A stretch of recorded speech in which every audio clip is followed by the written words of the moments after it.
Эми зекет маселесине келсек, эгер байлар зекет берсе, кедей калбайт. Алла Таала ошондой балансты кармайт да. Себеби баланс боюнча канчалык бай болсо ошончолук кедей дагы бар. Канча аял ошончо эркек, ошол бул жаралуу өнүгүү ошол өзүнүн таразанын эки табагындай болуп келе берет.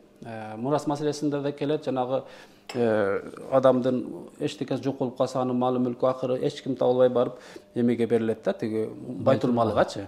Андан ары жетим жесирлерге бөлүштүрүп ийсе болобу деп адамдар суроо берет да. Ошол жерден жооп болот.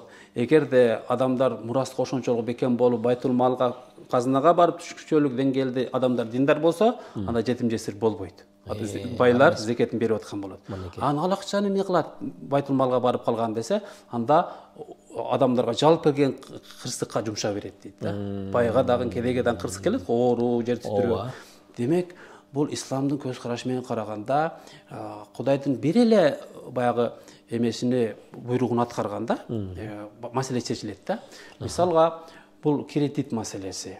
Азыр мынабы жанагы элдерден акча чогултуп туруп корпоратив деп коебу, үй салып берет. Ушулардын баары тыйылган нерселер да. Баягы пирамида деп коебузбу.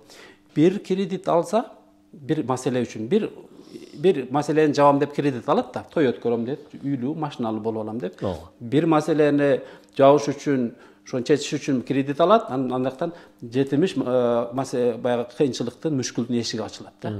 Ошон үчүн бул кредит маселеси, зекетти өз ордунда берүү маселеси, ушундай шарияттын мындай жолдогон жолдорун жолдой турган болсок, көп маселе теги 2-3 эмен катмар наракта жабылып калганын биз билбей калабыз да.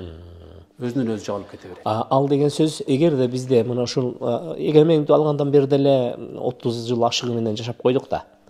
Пайгамбар саллаллаху алейхи өзү динди Араб жарым аралына алып келген мезгилде, ал жердеги жалпы коомдук жашоо, жалпы экономикалык, жалпы саясий керек болсо аскердик дагы маселе 23 жыл ичинде чечилген да.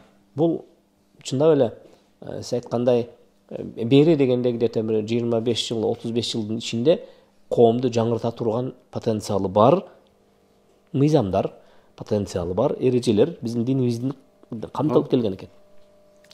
Бул учурда биз түшүнүп атабыз, ислам экономиканы биринчилерден болуп колдогон дин. Ислам бул социалдык түшүнүктү калыптандырып, аны өркүндөткөн дин.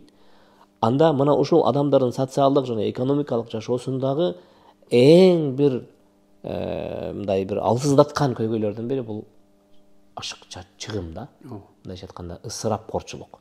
Ушул ысырапкорчулуктун тегерегинде ажыке мен сиздин көп аракетиңизди, көп бир жогорку органдарга чейин кайрылып, атайын бир уюштуруу иштерин жасап, ушуну өзүңүздүн каналыңыздан дагы бир канча жыл кайрылганыңызды угуп калдым.